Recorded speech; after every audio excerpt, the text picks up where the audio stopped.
नमस्कार दोस्तों, मैं हूं आपका दोस्त आलोक और आज मैं आपके सामने ले गया हूं एवरेज पार्ट 9 का वीडियो। अभी तक हम लोगों ने एवरेज का 8 टाइप देख रखा है सवाल। ये सारे सवाल जो है एग्ज़ाम से रिलेटेड थे, जो एग्ज़ाम में पूछे जाते हैं। आज जो है एवरेज का 9 एंड फाइनल है। इसके बाद जो है हम लोग रेशियो एंड प्रोपोर्शनल की तरफ बढ़ेंगे। तो आइए आज एवरेज को ख़त्म करते हैं। तो उसके लिए एवरेज पार्ट 9 का जो आखिरी सवाल है वो क्या है कि एक वर्ग में लड़कों की औसत आयु जो है वो 18 वर्ष है। तो हम लोग इसको कैसे लिख सकते हैं? एज को लिखें ए और बॉय के बारे में बात हो रही है तो मैंने बी लिख दिया नीचे में, ठीक है। तो ए ऑफ बी जो हो गया वो टोटल नंबर ऑफ़ बॉयज़ है, मुझे नहीं पता है कितना बॉयज़ है।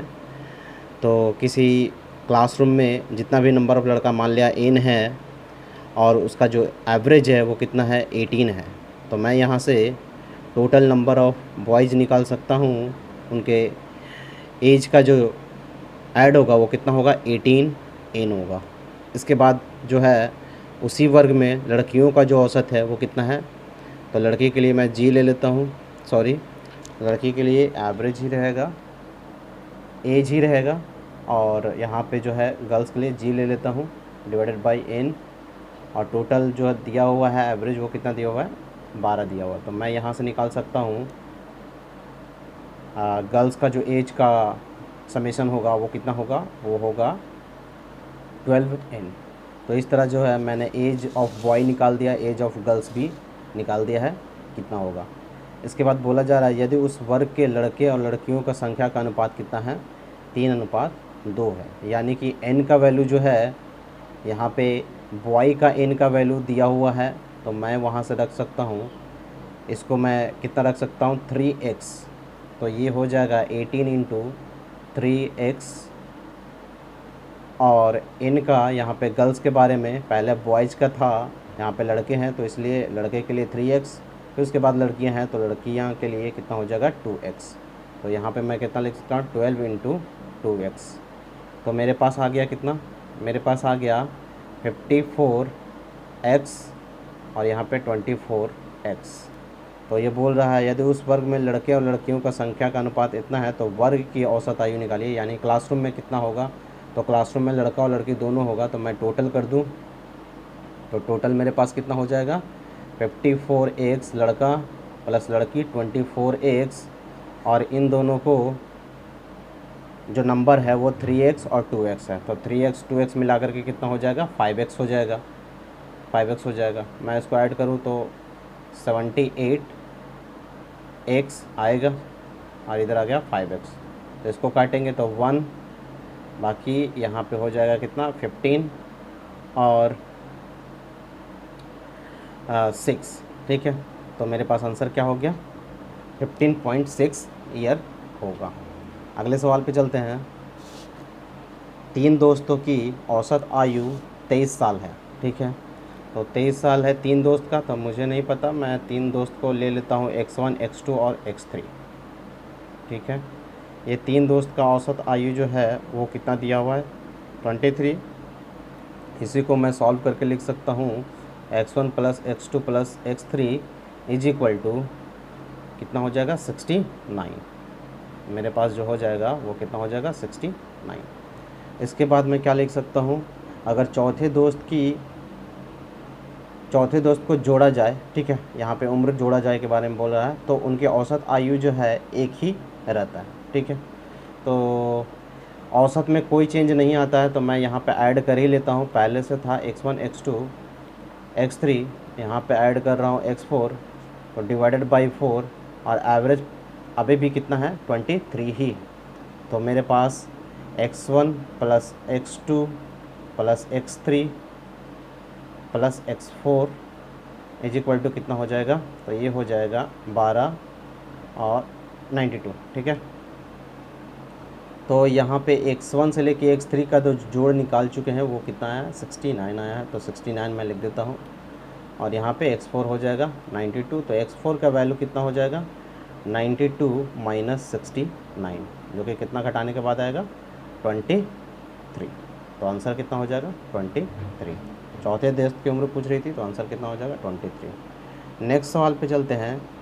तो ये बोला जा रहा है कि 7 साल पहले ए, बी और सी की औसत आयु 51 साल थी। तो 7 साल में ए का भी 7 साल पहले, बी का भी 7 साल पहले और सी का भी 7 साल पहले। तो इसको हम लोग कैसे लिख सकते हैं, A-7 plus B-7 plus C-7। इन तीनों का औसत करेंगे तो 3 से डिवाइड देना पड़ेगा और इनका औसत जो दिया हुआ है 51 दिया हुआ है। तो मेरे पास कितना आ जाएगा, A plus B plus C minus 21। 7 7 7 को जोड़ेंगे तो 21 हो जाएगा और इसको जब मैं करूँगा तो 3 और 153 आ जाएगा। ठीक है, तो ये माइनस में तो उधर जाके प्लस में हो जाएगा 153 प्लस 21, जो सॉल्व करने के बाद आएगा 47174। ओके, तो ये कितना का वैल्यू आया, ये ए प्लस बी प्लस सी आया मेरे पास, जो अभी यूज करेंगे। बोल रहा है कि ए बी से 3 साल बड़ा है। तो मैं इसको कैसे लिख सकता हूँ, ए बी, और ए जो है 3 साल बड़ा है तो 3 साल जोड़ दिए। बी से बोल रहा है तो बी में 3 साल जोड़ने से ए हो जाएगा। फिर उसके बाद बोला जा रहा है कि बी जो है वो सी से 3 साल बड़ा है तो इसमें भी 3 साल जोड़ दिए।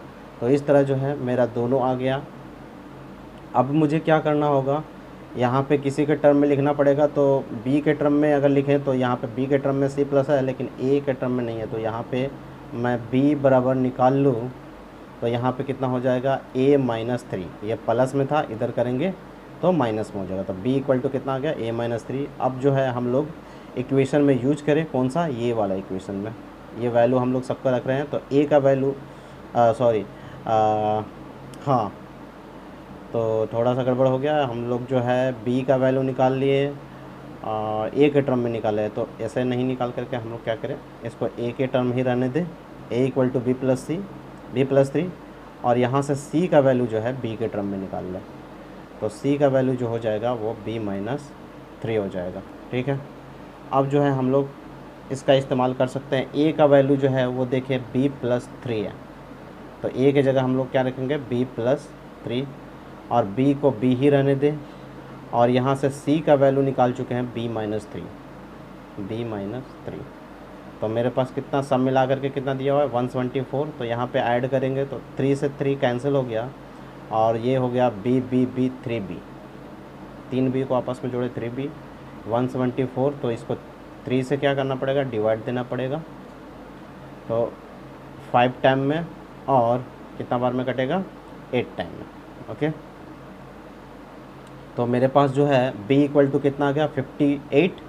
तो इसको अगर जो है हम लोग यहाँ पे रखें तो c का वैल्यू आ जाएगा 58 में से 3 घटाने के लिए बोल रहा है c।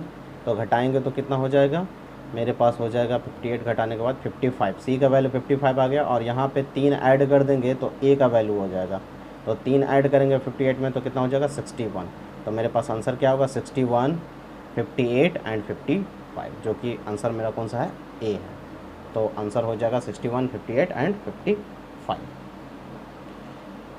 अगले सवाल पे चलते हैं। अगला सवाल में दिया हुआ है कि राम श्याम से 20 वर्ष छोटा है। तो राम जो है वो श्याम से कितना छोटा है, 20 वर्ष छोटा है। 20 वर्ष छोटा मैंने लिख दिया। फिर उसके बाद क्या बोला जा रहा है, 5 साल पहले उनकी उम्र का अनुपात। तो 5 साल पहले यानी कि 5 साल दोनों में घटाना पड़ेगा। तो आर में मैंने 5 साल घटाया और एस में भी 5 साल घटाया, और इनके उम्र का जो अनुपात दिया हुआ है वो कितना दिया हुआ है 3:5। तो मैं इसको कैसे सॉल्व कर सकता हूँ, मैं यहाँ पे क्या कर रहा हूँ, आर का वैल्यू जो है वो मैं पुट कर दे रहा हूँ s-20। तो यहाँ पे लिख रहा हूँ s-20 -5 डिवाइडेड बाई s-5। ऐसा इसलिए किया ताकि एक वेरिएबल में आ जाए और एक वेरिएबल हम लोग निकाल पाएँ। तो इसको सॉल्व करेंगे तो मेरे पास आ जाएगा s-25 s-5 is equal to 3/5। तो क्रॉस मल्टीप्लाई करेंगे तो मेरे पास कितना हो जाएगा 5s - 125 is equal to 3s - 15। तो मैं इसको सॉल्व करूँगा तो 5s में से 3s गया तो मेरे पास बचा 2s, और इधर जो है माइनस में है ये कहाँ आ जाएगा, प्लस में आ जाएगा, और ये माइनस में ही रहेगा। तो उसको घटाएंगे तो कितना आ जाएगा मेरे पास 110, और यहाँ पे कितना बचा है 2s। तो s इक्वल टू कितना हो गया 110 को 2 से काटेंगे तो 55 बार में कटेगा। तो एस इक्वल टू कितना आ गया 55। और यहाँ पे पूछा जा रहा है कि दोनों का जोड़ कितना होगा। तो एस निकाल लिया है, अभी मुझे आर भी निकालना होगा। तो आर निकालने के लिए यहाँ पे क्या करना पड़ेगा, 55 में से 20 घटाना पड़ेगा। तो कितना आ जाएगा 35। तो दोनों का अगर जोड़ते हैं 55 और 35 तो कितना मेरे पास आ जाता है 90। तो आंसर कितना हो जाएगा, तीसरा 90। अगले सवाल पे चलते हैं। ये आखिरी सवाल है। 4 बच्चे की औसत आयु है वो कितना है, 12 साल है। तो x1 plus x2 plus x3 plus x4 divided by 4 होगा। तो मैं डायरेक्टली यहाँ पे लिख देता हूँ 12 इंटू 4। तो कितना आ गया 48। बोल रहा है कि और इन बच्चों और इनके पिता का औसत आयु वो भी दिया हुआ 20 साल है। तो बच्चे पहले से ही थे, केवल पिता का जोड़ा गया है इसमें, ठीक है। तो x1 से लेकर के x4 तक तो रहेगा ही रहेगा। इसमें सिर्फ क्या ऐड करना पड़ेगा, इसमें फादर ऐड करना पड़ेगा। तो मैंने फादर के लिए f ऐड कर दिया। और ये अब ये टोटल कितना हो गया 5 हो गया और दिया हुआ था 20। तो मेरे पास टोटल कितना आ जाएगा। यहाँ पे जो है वैल्यू हम लोग पुट कर सकते हैं। x1 से लेके x4 तक का वैल्यू जो है मैं 48 निकाल लिया हूँ। तो यहाँ पे रख रहा हूँ 48 plus f is equal to 5 को उधर करके मल्टीप्लाई कर लें तो मेरे पास कितना हो जाएगा 100 हो जाएगा। तो f इक्वल टू मेरा आंसर कितना हो जाएगा 100 माइनस 48। इसको घटाएंगे तो मेरे पास आ जाएगा 52। तो आंसर क्या हो जाएगा 52। तो पिता की उम्र कितने हो गई 52। तो इस तरह से जो है हम लोगों ने एवरेज पूरा कंप्लीट कर लिया है। इसके बाद जो है मेरा अगला वीडियो रेशियो और प्रोपोर्शन का चलेगा। उसमें जितने भी टाइप के सवाल पूछे जाते हैं एग्ज़ाम में वो सारे के सारे हम लोग करेंगे। Thanks for watching video.